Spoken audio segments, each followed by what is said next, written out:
वालेकुम वरहमतुल्लाहि वबरकातुहू। अऊज़ु बिल्लाहि मिनश्शैतानिर रजीम। बिस्मिल्लाहिर रहमानिर रहीम। रब्बि ज़िदनी इल्मा। अल्लाहुम्मा सल्लि अला मुहम्मद व अला आलि मुहम्मद।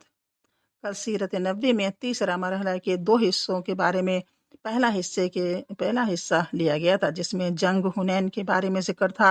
रसूलुल्लाह सल्लल्लाहु अलैहि वसल्लम मक्का से हुनैन की तरफ रवाना हो गए थे। दुश्मन और रसूलुल्लाह सल्लल्लाहु अलैहि वसल्लम के जासूस एक दूसरे की खबरें पहुंचा रहे थे।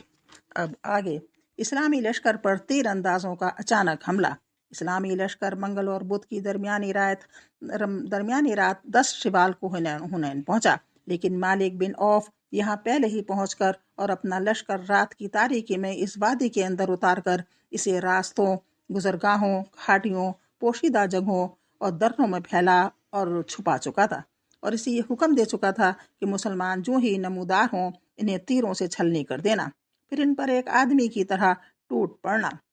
इधर शहर के वक्त रसूलुल्लाह सल्लल्लाहु अलैहि वसल्लम ने लश्कर की तरतीब व तंजीम फरमाई और परचम बांध बांध कर लोगों में तकसीम किए।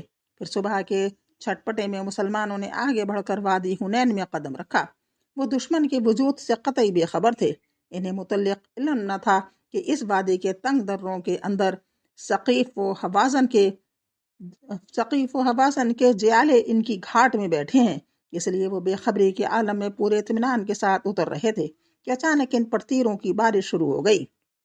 फिर फौरन ही इन पर दुश्मन के परे फर्द वाहिद की तरह टूट पड़े। इस अचानक हमले से मुसलमान संभल न सके और इनमें ऐसी भगदड़ मची कि कोई किसी की तरफ ताक न रहा था।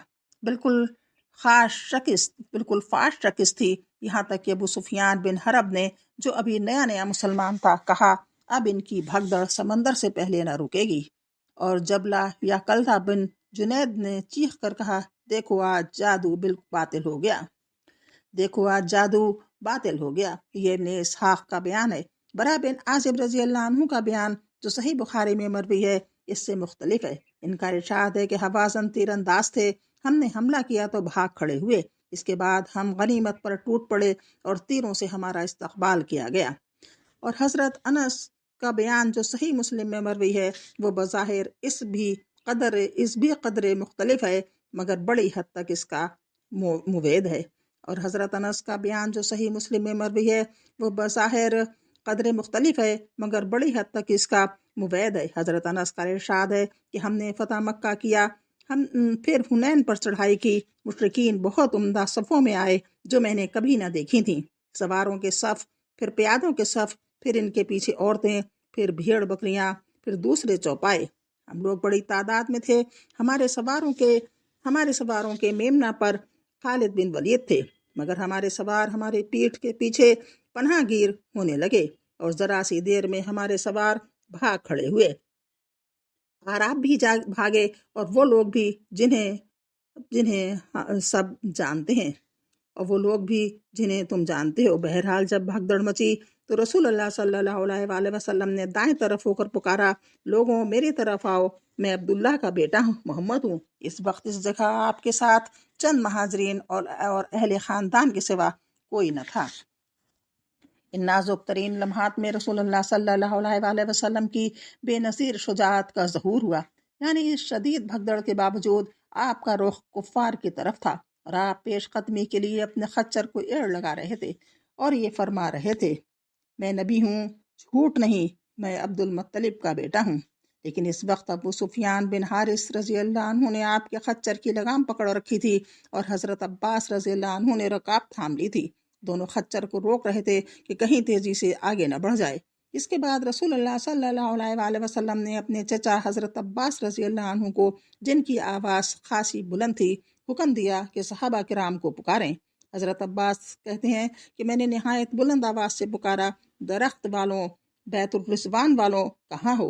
वल्लाह वो लोग मेरी आवाज़ सुनकर इस तरह मुड़े जैसे गाय अपने बच्चों पर मुड़ती है, और जवाबन कहा, हाँ हाँ आए आए। हालत ये थी कि आदमी अपने ऊँट को मोड़ने की कोशिश करता और ना मोड़ पाता तो अपनी ज़रहा इसकी गर्दन में डाल फेंकता और अपनी तलवार और ढाल संभाल कर ऊँट से कूद जाता और ऊँट को छोड़ छाड़ कर आवाज़ की जानिब दौड़ता। इस तरह जब आपके पास 100 आदमी जमा हो गए तो उन्होंने दुश्मन का इस्तकबाल किया اور لڑائی شروع کر دی۔ اس کے بعد انصار کی پکار شروع ہوئی اور انصاریوں پھر یہ لپک کر بنو حارث بن خزرج کے اندر محدود ہو گئی۔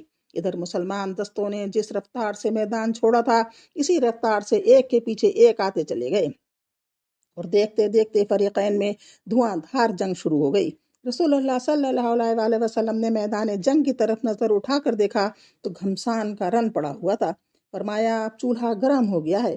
پھر آپ نے زمین سے ایک مٹھی مٹی لے کر دشمن کی طرف پھینکتے ہوئے فرمایا چہرے بگڑ جائیں، یہ مٹھی بھر مٹی اس طرح پھیلی کہ دشمن کا کوئی آدمی ایسا نہ تھا جس کی آنکھ اس سے بھر نہ گئی ہو۔ اس کے بعد ان کی دھار کند ہوئی اور ان کا کام پشت پڑتا پر چلا گیا۔